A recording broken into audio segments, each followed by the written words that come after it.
The girl had not eaten all day, yet she quietly broke her only meal in half and handed it to two smaller children with trembling hands. She never saw the man watching from across the street, never imagined that this single, invisible act of kindness would echo so loudly that, just hours later, the roar of 500 biker engines would shake the entire neighborhood. And as the sun began to set, one question hung in the air like a held breath: why were they coming, and who were they coming for?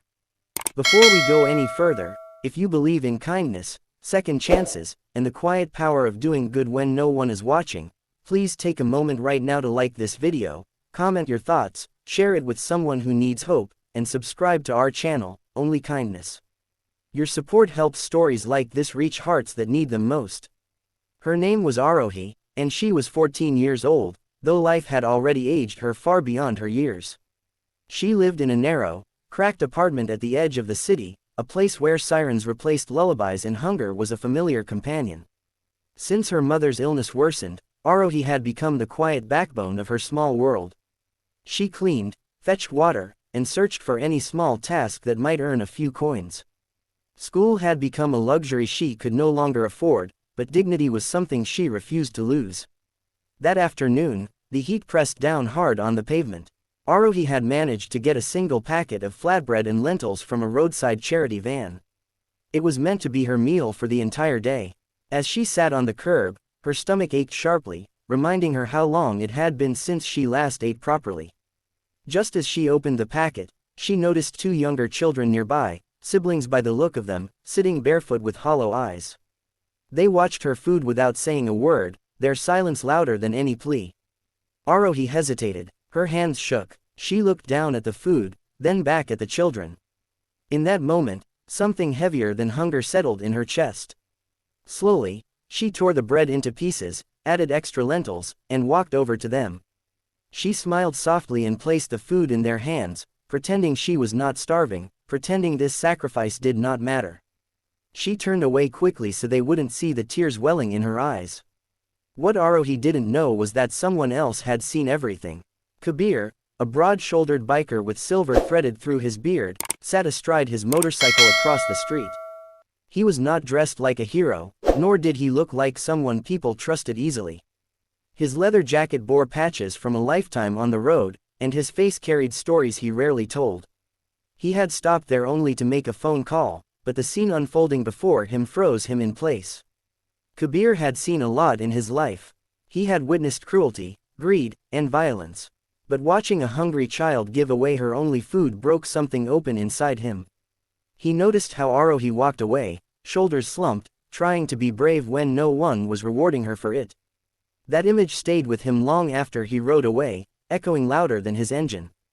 By evening, Arohi was back home, helping her mother sip water, ignoring the dizziness creeping in. Outside, the neighborhood carried on as usual. Then, slowly at first, a strange sound rolled through the streets. A deep, distant rumble. People stepped out of their homes, confused. The sound grew louder, heavier, until the ground itself seemed to vibrate. One motorcycle turned the corner. Then another. Then dozens. Then hundreds. Arohi stood frozen in the doorway as 500 bikers flooded the narrow road, their engines roaring like thunder. Neighbors whispered in fear. Children clung to their parents. No one understood why they were there. Then Kabir stepped forward, removed his helmet, and raised a hand. The engines fell silent, one by one, until the street was wrapped in an almost sacred quiet. The bikers carried boxes, bags, crates, food, medicine, blankets, school supplies. Kabir pointed gently toward Arohi, not accusing, not dramatic, just certain. He had spent the last few hours calling his brothers and sisters on the road, people society often misunderstood, people who knew the value of loyalty and honor. He told them about a girl who chose kindness over survival. And they came. All of them. Arohi didn't understand what was happening as the boxes were set down. Her mother wept quietly from the doorway. Neighbors watched in disbelief as the bikers organized themselves, distributing food not just to Arohi's family but to every struggling household nearby. The street that once knew only scarcity was suddenly overflowing with generosity. Kabir knelt in front of Arohi and placed a small backpack at her feet. Inside were notebooks, uniforms, and shoes. Not charity, but belief. Belief that she mattered. That her goodness had weight in this world. Arohi felt something warm replace the hunger inside her chest, something she had almost forgotten existed: hope. As night fell, the bikers revved their engines once more, not in intimidation, but in celebration. The sound echoed like a promise. A promise that kindness never disappears, it multiplies. Arohi stood holding her backpack, tears streaming freely now, understanding that one small act had returned to her 1,000 times over. If this story touched your heart, if it reminded you that even the smallest kindness can change lives, please take a moment now to like, share, and subscribe to Only Kindness. Your engagement helps these true human moments reach the world.